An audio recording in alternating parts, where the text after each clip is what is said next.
And welcome everybody to God's Views on Political News. It's so great to have you here today. Bill, how are you?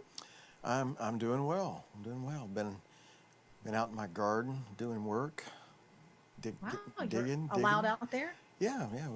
We have this thing called freedom out here in Tennessee. So, no, I've been digging in the dirt, working in my garden. So, getting some sun, getting some vitamin D to kill the Rona. To kill the runner. Well, hopefully you were wearing a mask that you didn't put any of the plants in jeopardy or anything else while that Yeah, you were out there yeah, working. yeah. I did that. Yeah. Okay. I wanted to say hello to some people that are coming in. I would love to, but I can't get them up yet. So if anybody is coming in and seeing us, hopefully I'll be able to pull you up shortly on the screen and say hello to you. It's just so great to have people back, and that I wish they were back working and everything, but apparently this is for some people they are, and some people they just aren't yet. I know in California, uh, we have a big thing coming on Wednesday. On Thursday, I should say, a big announcement. We get to do some curbside pull-ups to pick up some things at the store. So What? What? yeah, I'm not kidding. Our governor basically is allowing us to, like some of the retail stores to pull up and pick up our stuff. We call first, we order it, and then they bring it out and they pick it up. I mean, my gosh, nothing says freedom like pickup Okay, at so on the curb. so are you saying that before then you haven't been able to go to the store at all? We've been able to go to the grocery store, but see, this is retail. And I should add that it's Oh, more important than churches. Okay, and anybody with any sanity knows that retail is much more important than church. yeah. So we can do some curbside service to pick up our clothing, and we can't see them first except online, but Oh, so you, they'll come out to your car. so you're going to call up whatever you have out there, Belk or whatever, and We don't say, have those. okay, whatever you have, you know, Yes. I was going to say Sears or J.C. Penney, but they don't have those anymore, really. But you're going to Well, call, yeah, they're kind of closing. yeah, I need a size whatever pants and a blouse. Right. Pref- Right. prefer blue, but Yes. not too blue. Can you have that waiting on the curb for me? Yeah, and you probably should add, if that's okay with you, can I have blue, please? You know what I'm saying? Because we I got don't. it. California, make it red. Okay, Yes. okay. Well, make it red. That would be great. But yeah, and hopefully they will come out your car with your package, and you can just feel the freedom all over. It's going to be amazing. Woo! Can't Okay. wait for Well, that. well, I'll tell you what. Back here, if you want to, if you thought people were staying home, all you have to do is go to Lowe's Oh yeah. on any day of the week. You just go to Lowe's, and half the county is there. So. Well, we can go to Lowe's. We just have to wear a mask and go inside Lowe's. I mean, that's different. That's essential. But wearing clothes is not essential. Come on, Bill, get with us. Well, California. What can Don't I you say? understand anything? I mean, come on, everybody knows. I, I guess not. Honestly, other than we haven't been able to go sit down in a restaurant or something like that, and we didn't have our meetings open to the public. Outside of that, I mean, really, everything's kind of moved on normally around here, at least for us. Well, that's because you were under a suggestion by the governor. We're under something of the governor here. I don't know exactly. It's not a legal order, but in my opinion, but it's under something here. It's a little different. So Yeah. we're threatened when we do something wrong. Yeah, head east is all I can tell you. Well, and Stephanie Crow saying, so now I can lie about the size of my jeans if I have to call in and order for my Levi's. There's always a silver lining to everything. Yeah. Robin saying hello. Paula saying hello. Blue Garin, Diana Chavez, Wanda Craig, Lena, Carolina, Lancaster. So great to see you guys. And Linda said, Lena K, or Lena, I'm not sure which one it is, said she was in New York this weekend and had a lady at a Glatt market bark at me because I wasn't exactly 6 feet away. Wow. Shame, shame, shame, Lena. You should, I don't know, you should go to jail for that type of thing. That's such a crime. Yeah. See, it's not just California. It's all the other Democrat states that we have. Yeah, well, let's you're baiting talk me, about, Susan. You're baiting me. So. I'm trying to, but but let's talk about what some of the mayors are doing. We know what some of the crazy governors are doing, but what about some of the crazy mayors? Let's talk about Miss Lightfoot in Chicago. Lori Lightfoot, who went out and got a haircut, because she's essential, and the rest of you people aren't, obviously. So, yeah. Do you know about her? Yeah, I do. Said? I do know that, and I'm sorry. I'm probably going to get in big trouble right now. It's just that I saw the video that somebody created where it was Mayor Beetlejuice. Did you see that? No. Oh my word! I It didn't was see like. that. She really looks like Beetlejuice. Oh, anyway, yeah, so yeah, she's. It seems to me that the go-to tactic for would-be, tyrants is, you better do what I say, or I'll lock you up. I'll come and get you. That's the threat of that is what they go to. That's what they know.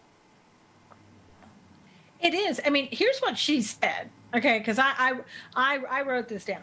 The time for educating people into compliance is over. Don't make us treat you like a criminal.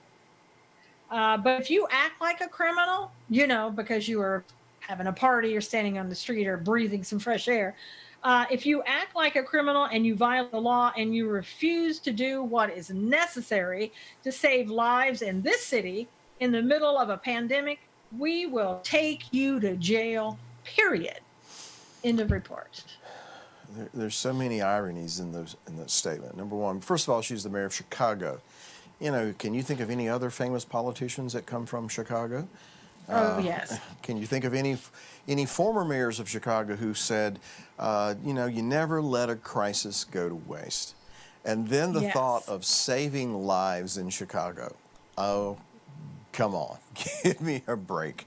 It is a war zone in Chicago and has been for how many years have the Democrats been running Chicago? Forever. It's a joke, But it's a joke. But that is the would-be despots and tyrants. This is their go-to tactic. Threaten you with jail or whatever if you don't do what we say. And the time for education is over. So those re-education camps, that mentality didn't work, I guess. So we're going to threaten you now. Unbelievable. But Bill, ask yourself this, right? She's going to put you in jail for having a party and just going about your normal life, or what used to be normal. But at the same time, we're letting people out of jail because they might get coronavirus. So Michael Avenatti, the famous attorney, never mind. But anyway, he's out of jail. And other people have been sex offenders, high-risk sex offenders have been turned down, have been released, I think in California, all over.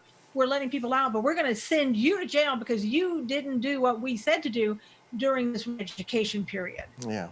Well, there's the mayor right there. Yeah. I'm sorry, I shouldn't laugh, but I've seen too much. I saw the video. It was. I'm sorry. Okay, I'm sorry. She does look like Beetlejuice. Well, I don't know if that's, it's not, okay. I'm sorry. Okay. But she has a haircut. She did get a haircut, though, let's say, because she's more important and more equal than you are. So she can get a haircut. I can't get a haircut. I mean, well, by the time I'm able to get a haircut, it's going to be down to the ground. So just letting you know, just so you can tell how many weeks we've been in quarantine by how long my hair is. Well, I haven't gotten a haircut, but I hold on to all I can these days. But no, I mean, you know, they're always some of these people, good, and most of them with D's beside their name. You know, they are do as I say, not as I do. I mean, that's nothing Yeah. new. It's like De Blasio, you know, and some of the things that he's told people he's going to do in New York City, but it doesn't stop him and his wife from going out and, you know, going to the gym or going out into the park and doing whatever they want to do. So, but Well, and going out to another community, which they told other people not to do, but they were wearing their masks. That's the good, the good news. okay, whatever you say. Yeah. Now, Michael says community leaders come from Chicago and attempt to run a country. Ugh. Yeah, I mean, it is all preposterous that they're telling us to follow the law in Chicago when people, like you said, die every single weekend from gunshot wounds. They should be glad that they're partying and not killing each other, every weekend. I mean, it is a war zone. Yeah. Eileen said, "Where's the logic in it?" Well, there isn't it. I mean, it's Chicago. Yeah. But, Well, and go ahead. not the people who are living in Chicago, but the people who run Chicago. Yeah. Yeah, there's very good people. I mean, I know people from Chicago, Yes. We have some people in our congregation that, come from Chicago. They moved down here. But, there's good people everywhere.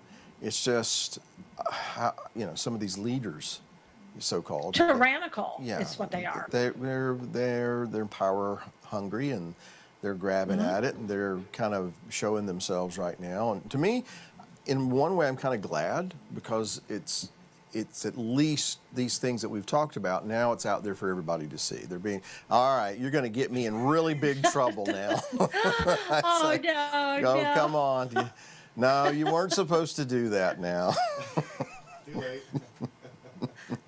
You're going to get Oh, me my in gosh. trouble. Anyway. So, but they've kind of been flushed out as far as I'm concerned. That this is what they are. It's like and I'm probably jumping ahead, but it's like the mayor in Kansas City. I mean, Yes. Oh, my gosh. share the details about that, if you don't mind. Yes, that was Mayor Quentin Lucas. He's enacted a new health and safety rule called the 10-10-10 rule. And of course, gosh, this is so important. He's treating churches the same as businesses with this rule, and it's based on 10 people or 10% of the allowable number prescribed in the fire code, but only those who remain in the building for longer than 10 minutes. What we have to do is all churches and businesses under this 10-10-10 rule has to record the names, contact information, and approximate entry and exit time of all customers who are on the premises for more than 10 minutes. Now, I'm wondering, are they going to have the stopwatch police there who are going to, okay, let's start writing this down. They've been here more than 10 minutes. This is insanity. Yeah, and then too, how he's threatening to back it up, and or to enforce it. So it's just some of these people.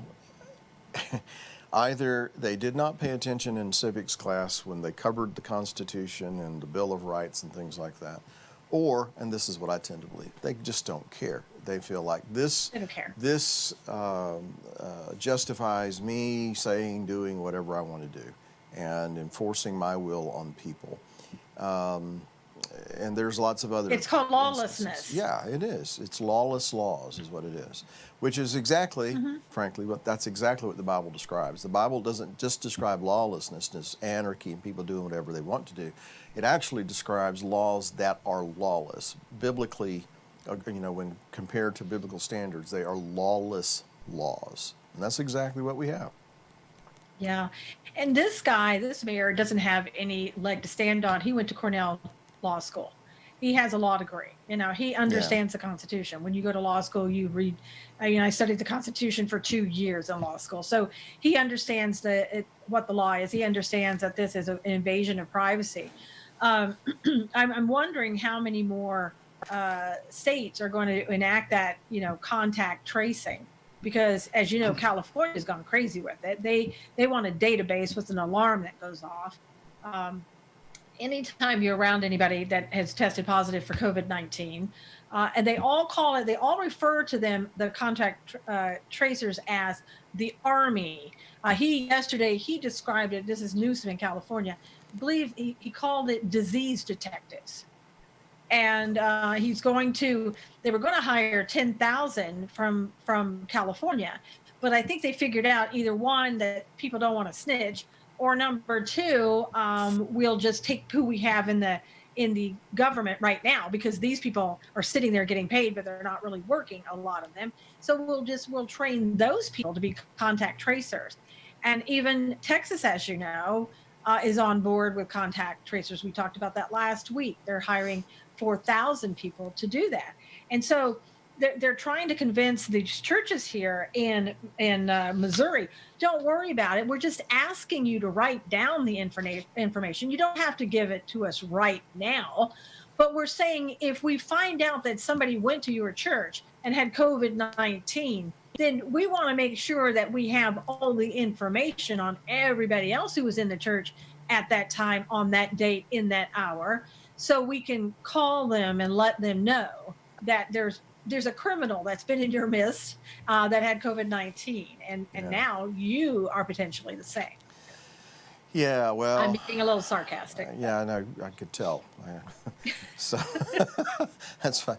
If I was a pastor in Kansas City, Missouri, I would probably get in trouble. Yeah. I'm not going to do that. People want to go, stay home, not come. That's fine. I mean, I don't have a problem with that. But to list everybody, potentially to turn it over to some government agency, no, I'm not doing that.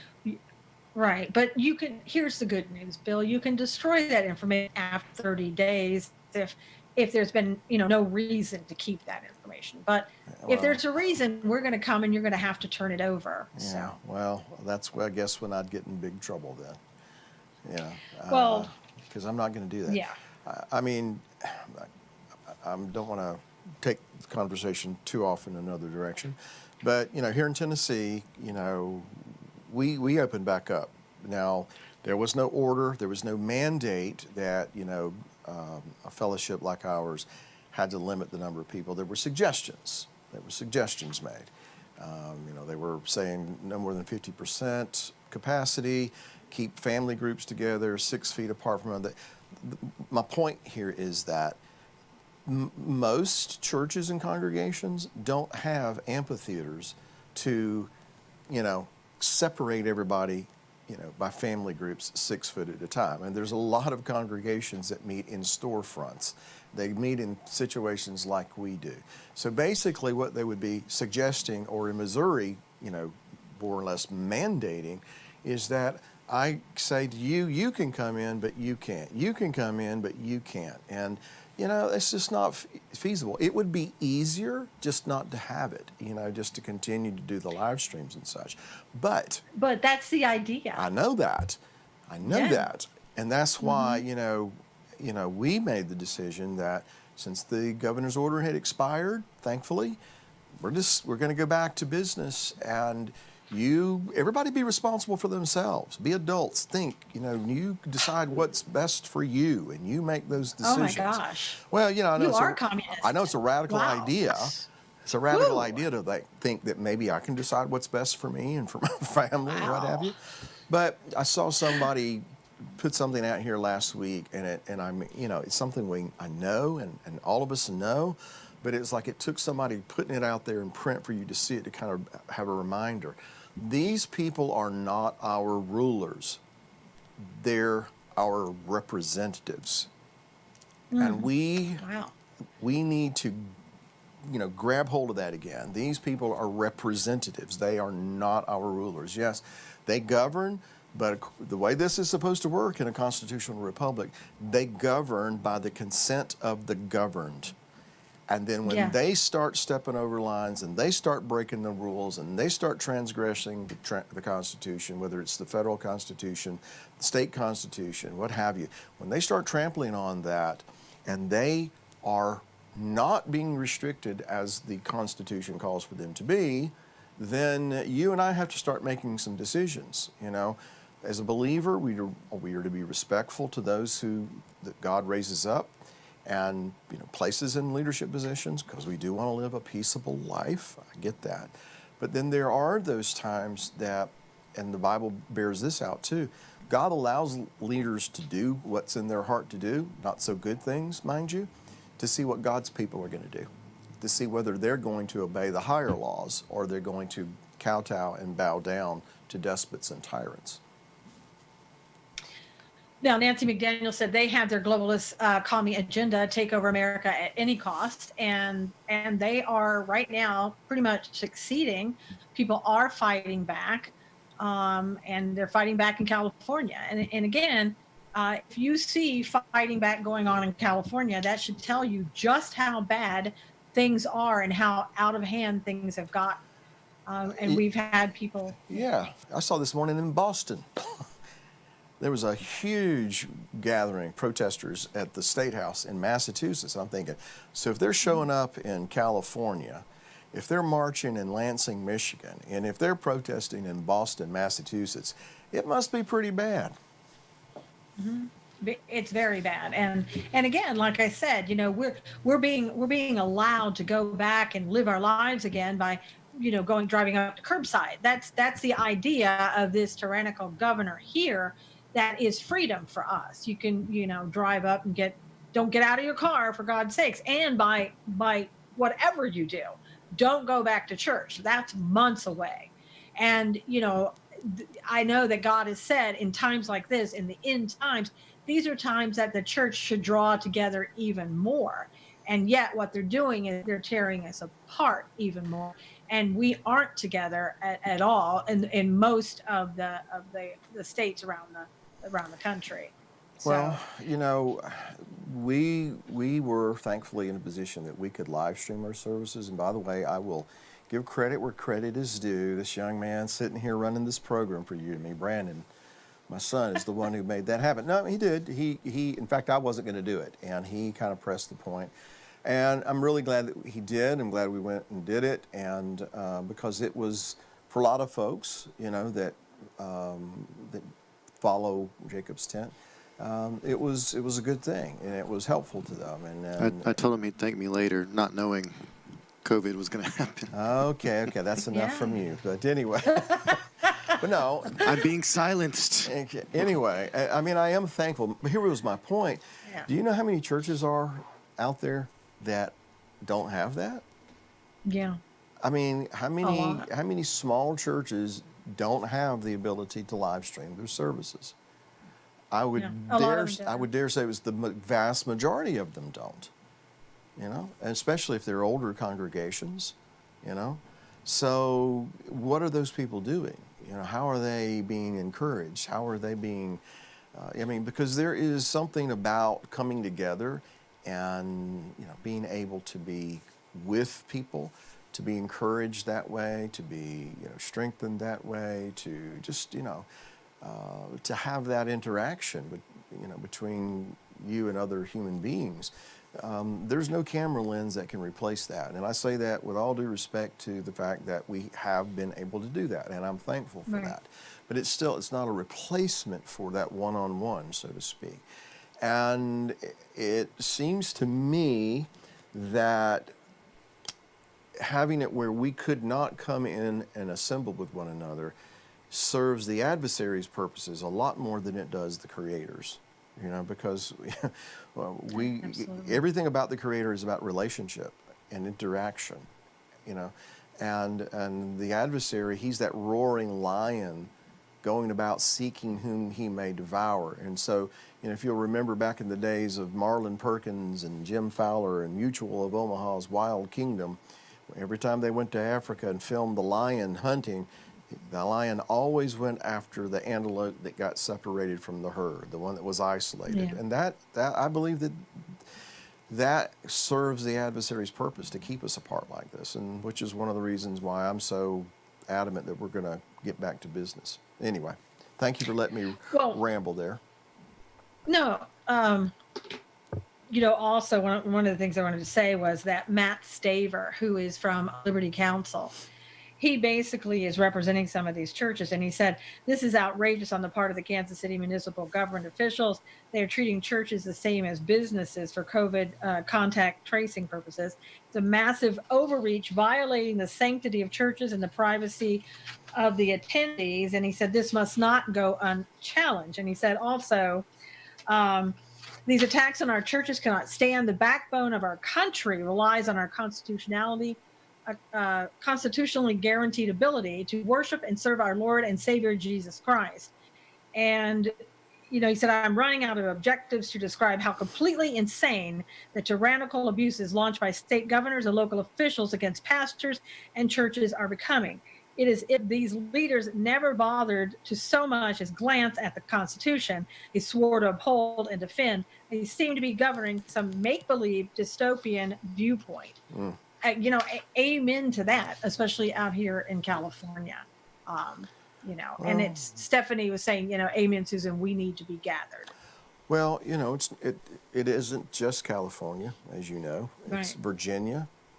The governor of Virginia is being sued. I hope successfully. On behalf of some churches that he tried to just shut them down, even though they were practicing the term that I've come to loathe with a passion, social distancing. So it's in Virginia. There's this guy in Missouri, California. There's other places. It's not. There was a mayor in, I think it was in Greenville, Mississippi. That's where they were having the cops go out there and write citations, and people had dropped nails in the parking lot to try to harass people, keep them from going to their congregation. So it's all over. I realize that it's more concentrated in some areas, but it is all over. And and here's the thing, as I see it, there's already a sentiment and an animosity toward people of faith, and it's growing with each and every day in this country, not just this country, all over the world, but we're here. This is what we see. And something like this will fuel that fire. It'll give them an excuse to want to keep us shut down. They'll use that as the justification. But the real objective is they don't want us assembling together. If you'll allow me to just go off on another little tangent real quick. I don't know, and I can't remember the man's name right now, but a lot of people are not aware that the pastor in the church in Lexington, Massachusetts, back in the 1770s, is one of the main reasons that people showed up on Lexington Green on April 19th, 1775, and then ultimately the shot heard round the world was fired at Concord, Mass on that same afternoon. A lot of people don't realize that it was a pastor in his pulpit preaching about how tyranny is, and kowtowing to tyranny is not an acceptable mindset, way of life for God's people. That there comes a time you have to take a stand for what is right. And I'm certainly not advocating picking up a rifle or anything like that. I'm just saying that from the very beginning, pulpits, where America is concerned, from the very beginning, pulpits have been very instrumental in bringing about what we have in this country, what we have enjoyed as far as freedoms. In other words, people teaching and preaching about biblical principles and values. I'm not going to say they were all right all the time, no more than we are today. But the point is that the church, the coming together, the fellowship, the assembling together to hear the Word of God, to learn the Word of God, to practice the Word of God, is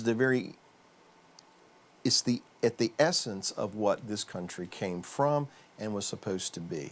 And if you want to destroy America, then you rip that out of it, and then you're just left with, whatever. Okay, Yeah, I'm through rambling. Whatever. No, and also I have a video that Brandon, I want him to show now. I was going to show it at the end, but I wanted to bring it up now because we're talking about the pastors and all that.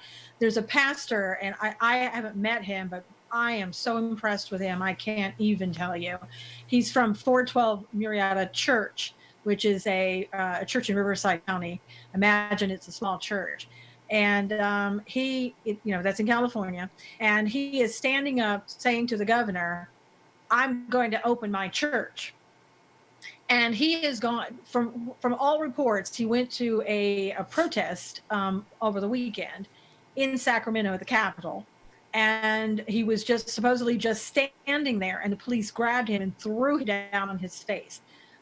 So if Brandon, if you have that, if you could show, it's about a 2-minute clip.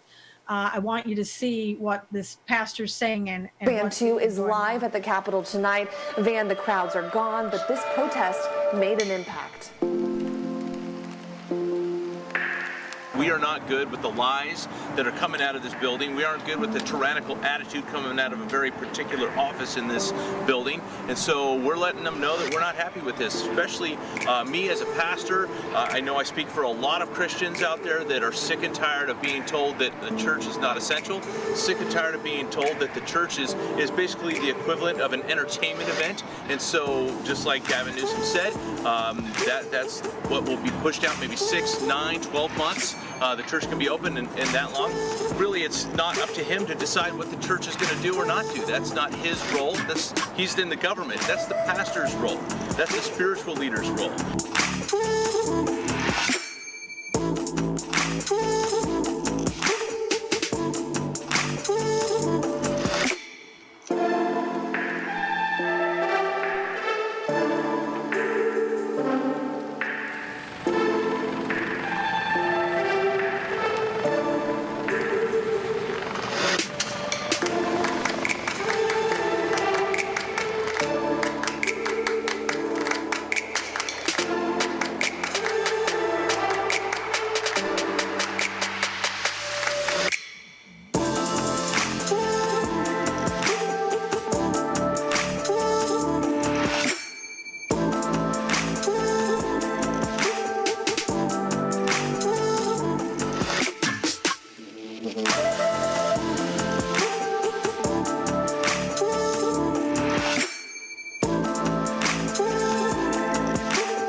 So we ask for your prayers. We ask that you would stand with us as we stand for righteousness here in the state of California, because as California goes, so goes our nation.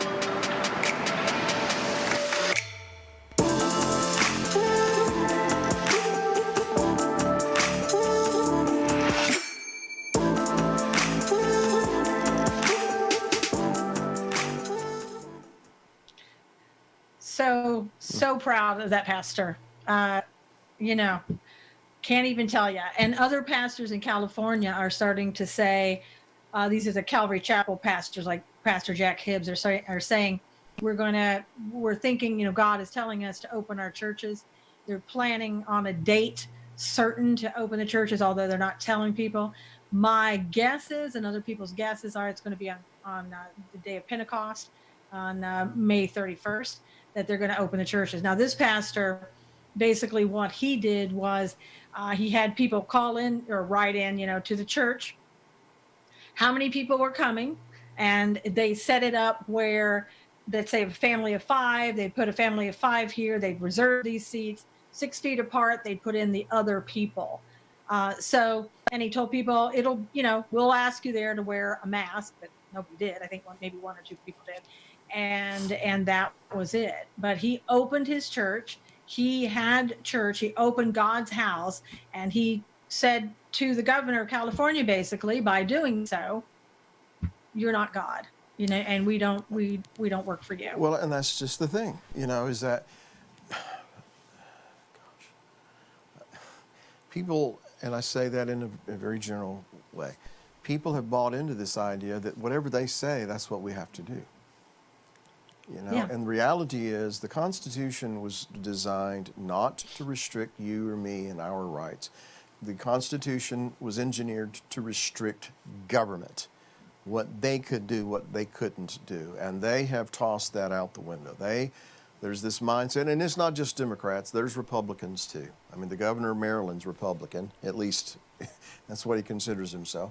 But, you know, but the political caste has convinced themselves that they are these rulers. They can do whatever they want. They can say whatever they want. And we're just supposed to comply.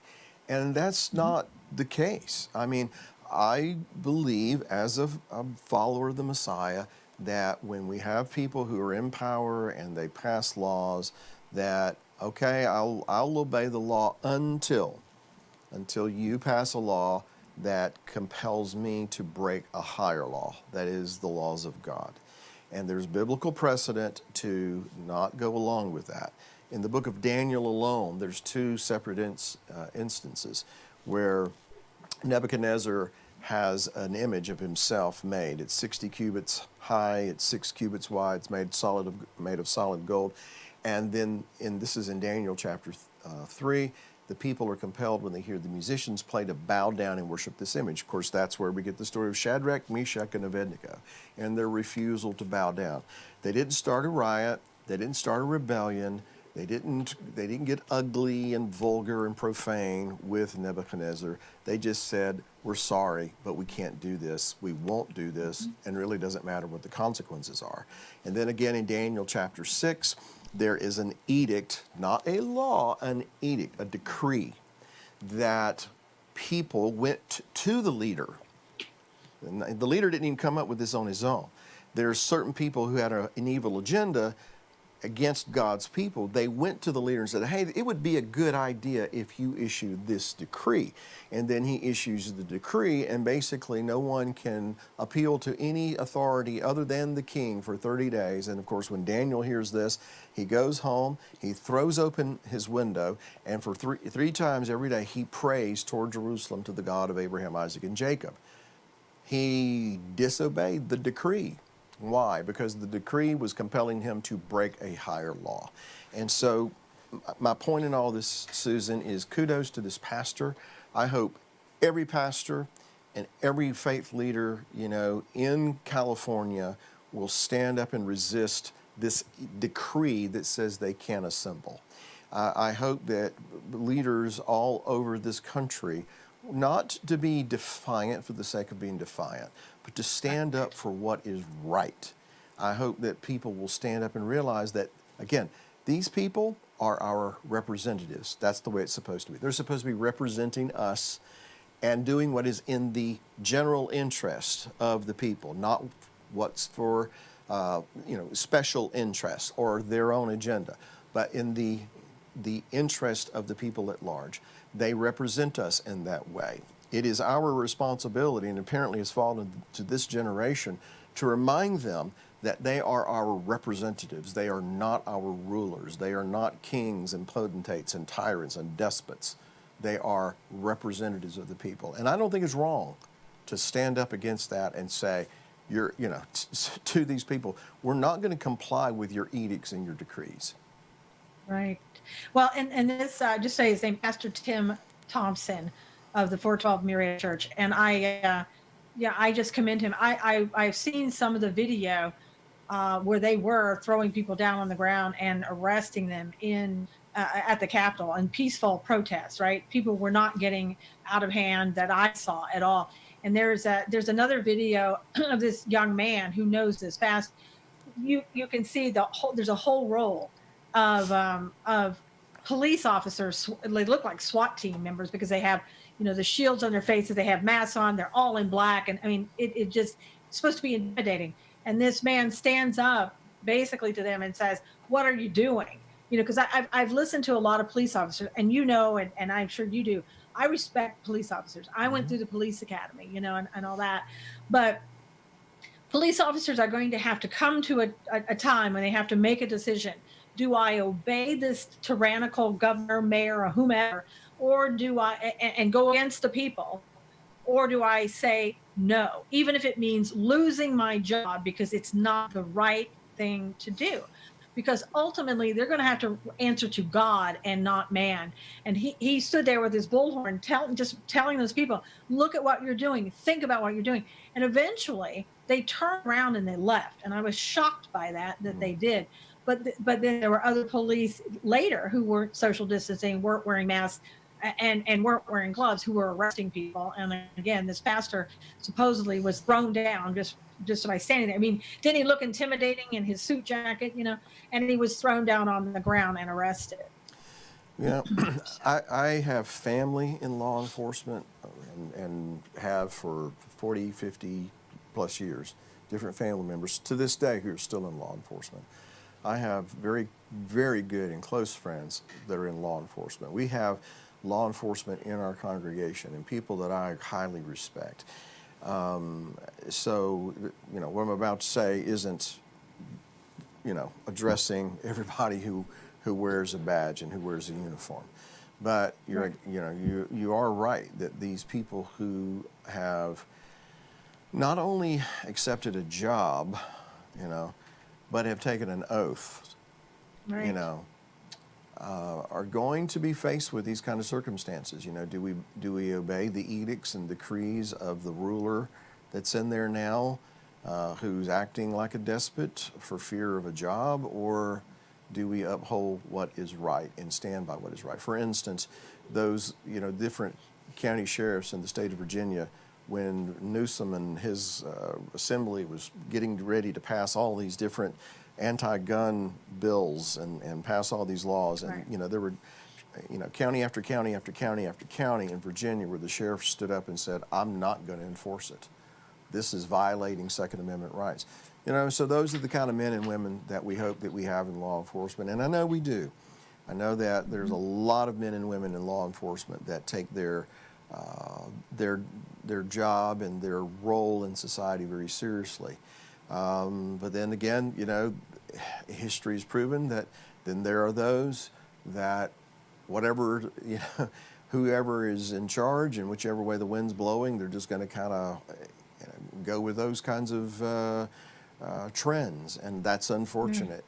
And it's unfortunate in the sense that it's going to cause people's trust and confidence in law enforcement to be eroded, and then that becomes another issue altogether. Another going issue. down the road. So anyway, it's just a very unfortunate situation that these people like Gavin Newsom and others have placed people in. But to the pastor, to those pastors in California, those who are standing up peaceably, respectfully, and within their rights as American citizens, I commend them. We need to pray for them, and we need to pray for more and more people like that to get a backbone.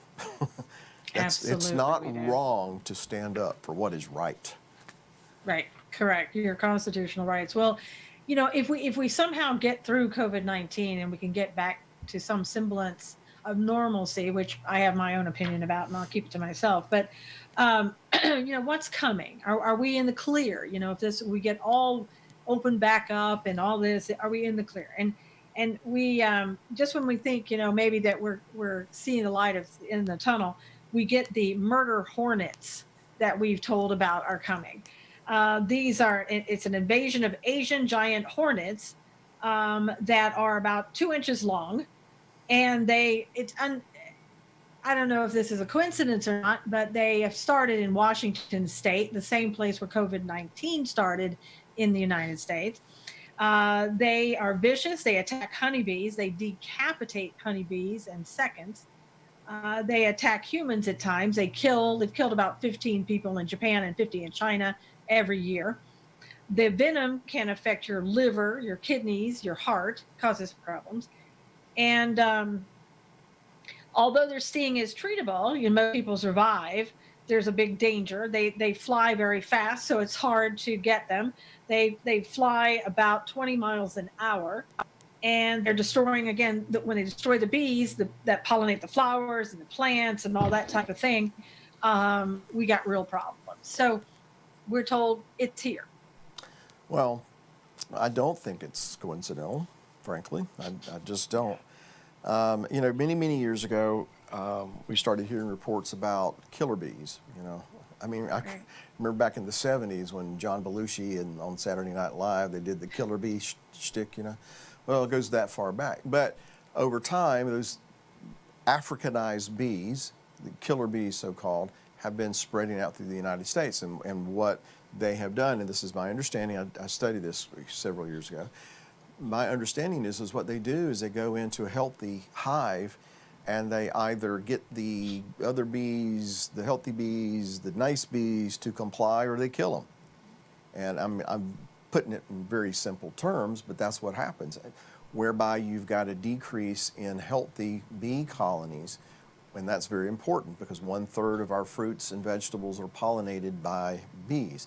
And so you got that coming up from the south, and it's been spreading through the southern tier of the United States. And now you've got these other bees that are basically going to do the same thing if they're unchecked. They're going to go in and they're going to basically destroy healthy bee colonies. So on the West Coast, that's a really bad thing because, California, how critical is that to, certain foods that we eat all over the country? The San Joaquin Valley is, crucial to our food supply. So if those things aren't getting pollinated the way they should, and then there is the colony collapse disorder that's been going on for about 10 years. So I don't think it's accidental. I think it's just another wave of things that are happening that eventually we end up with this perfect storm and things have changed overnight. We go, what happened? And it is a direct consequence of our attitudes, our actions, and our deeds as people when it comes to how we approach and how we apply God's laws and God's rules to our lives. And I mean, you read Revelation and it talks about pestilence and it talks about famine and it talks about this and talks about that, coming in the end times. I mean, if somebody's not convinced yet that we're in the end times, you would think this would be it. COVID-19, looking at these murder hornets, talk about contact tracing, talk about vaccinations, talk about all these drugs that are coming. It is all happening at one time. I mean, it happened literally like overnight, and everything just went poof. The bottom fell out overnight. Yeah, it just seems like everything's starting to accumulate to the point that we can reach a tipping point. Yeah. Are we there yet? I don't know. We certainly aren't slowing down as we head toward that tipping point. But let me say this while I'm thinking about it. There's a passage in the Bible that talks about, to paraphrase, where sin abounds, grace does much more abound. In other words, it seems to say that the darker it gets, the more the light will shine. And I do believe that is something that as believers we need to focus on, to hold on to, that things are really getting bad. There's no doubt about it. There's no sticking your head in the sand. It's not going to go away. You need to realize that there are things that are happening. But if our focus remains on what it should be focused on, that is the author and the finisher of our faith, then even in the midst of all this, you and I, we have the potential through the Messiah to be a light to those who wonder what in the world's going on, who don't read the Bible, who don't have any clue about what the Bible says in regards to the last days, who are being overwhelmed with fear and panic and all these things. So I think that's important for us to remember, even as we talk about all the yuck, to remember the good that can come out of some of this. Right. Well, I mean, basically, these are just signs that God told us, that He's going to be sending us signs, and I think that He's sending us signs big time, and we need to look at them and realize that God's return is soon, whether that's 50 years, 50 days, 50 seconds, or whatever. We are headed towards God's return and going home to God, and that's good. That's the good news right there. I mean, that this is not our home. This is temporary. Thank God this is temporary, and someday we'll be reunited soon, and very soon with God. One of the things that they're doing here in California already, I don't know if they're doing it where you are, but because there's been a lot of talk about with all the meatpacking plants closing down and all that, even though the president signed the order that says they have to continue processing the meat and all that, they're starting to limit you to how much meat you can buy. Yeah, it's you already can only happening buy. here. Yeah. Yeah. So they're preparing for a shortage, whether we have one or not, whether it's like the toilet paper thing, which by the way, here you have to go at a certain time of day to get there to get toilet paper before everybody else gets there. And that's, I mean, it's insanity.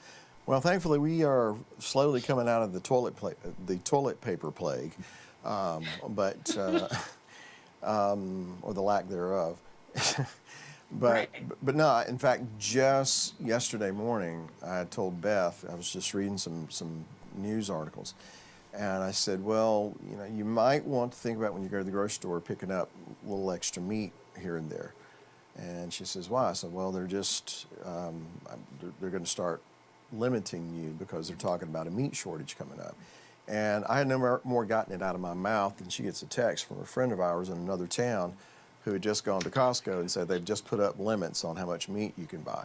So yeah, that seems to be happening. We had a little respite from that, it seemed, but now we're back to, in the whole meat section, when I went into the grocery store yesterday, I could only have 2 items. So there you go. Well, and just when people thinking, oh, well, the country's opening up, some parts of the country, this is great. It's like, bam, hit you with something else. Yeah. Well, it would seem that there are going to be some of these things that have come out of this whole coronavirus thing that are going to be with us for a while. That's going to be part of the new normal.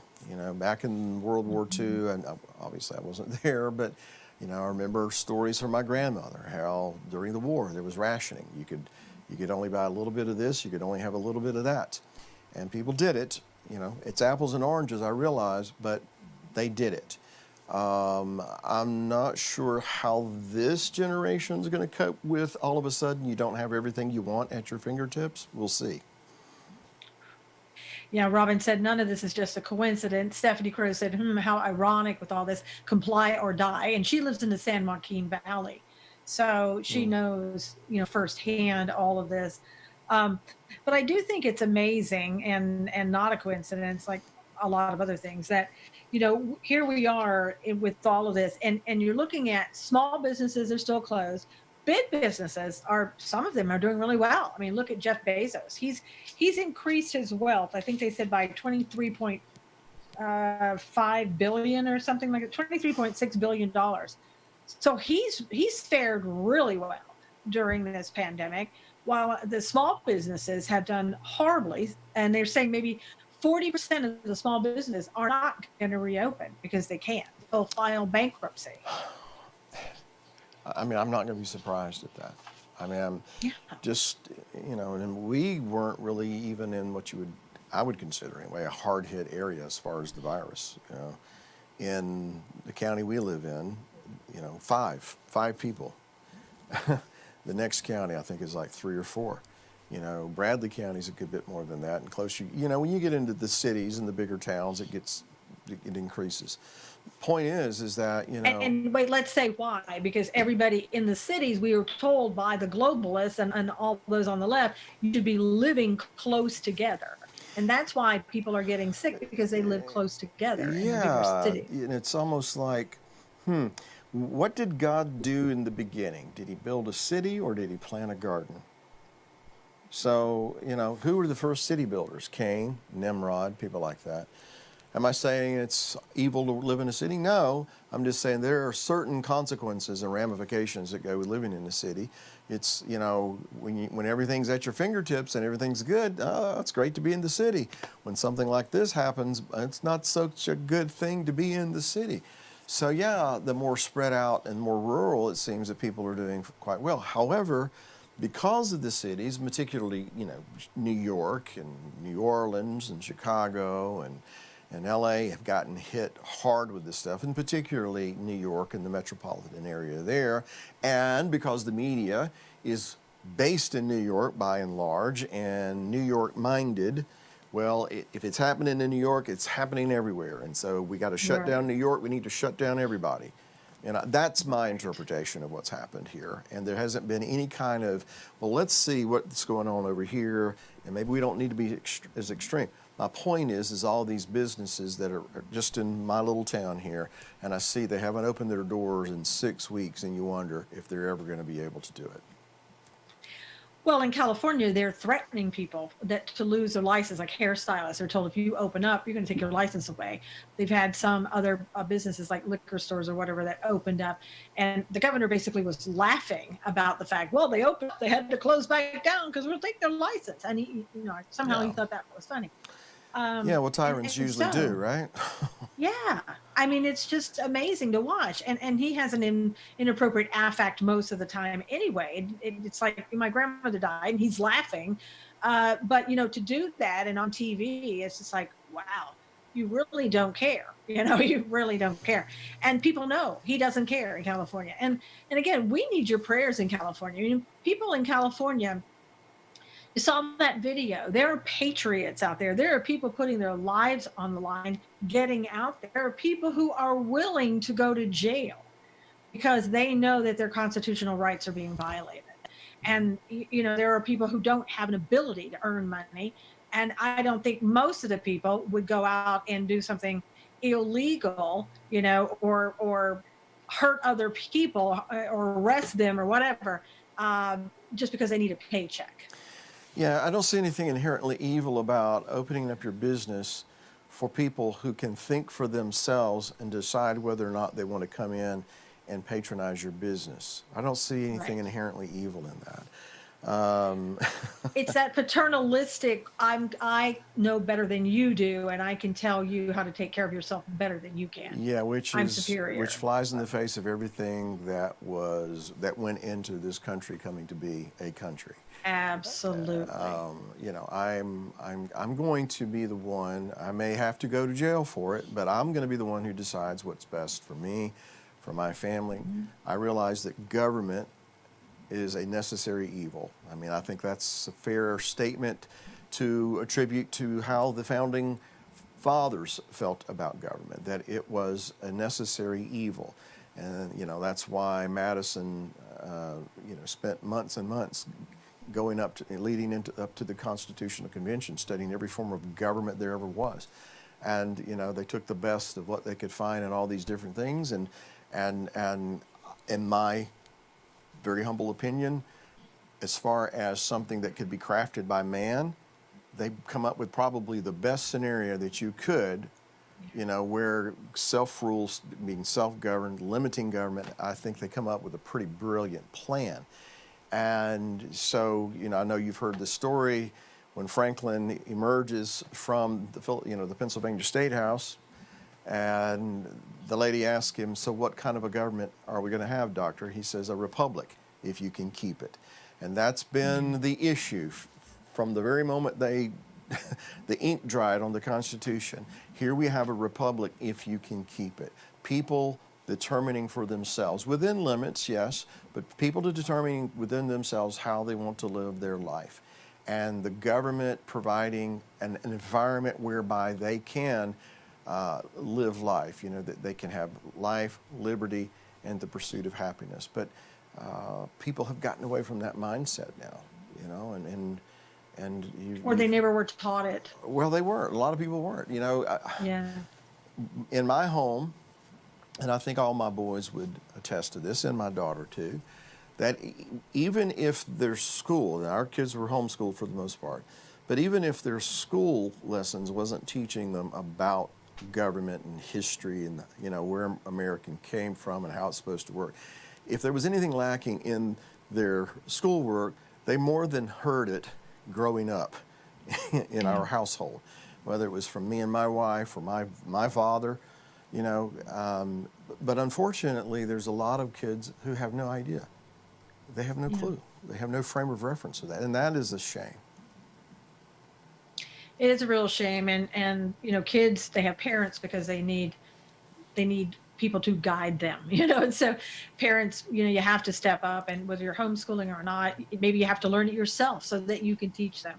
But it has to be that way. And it'll be interesting today to see President Trump is on his way to Arizona right now to meet with the governor there, who is sort of opening up Arizona, and we'll see what other people do after that. I do think our governor is getting a little bit more pressure, and he's feeling the pressure, but he's not feeling it enough. And I think some of these other governors, they're gonna milk this as much as they can. But again, this is God. God is in control. God Yeah. is showing us what is happening, and we don't need to panic.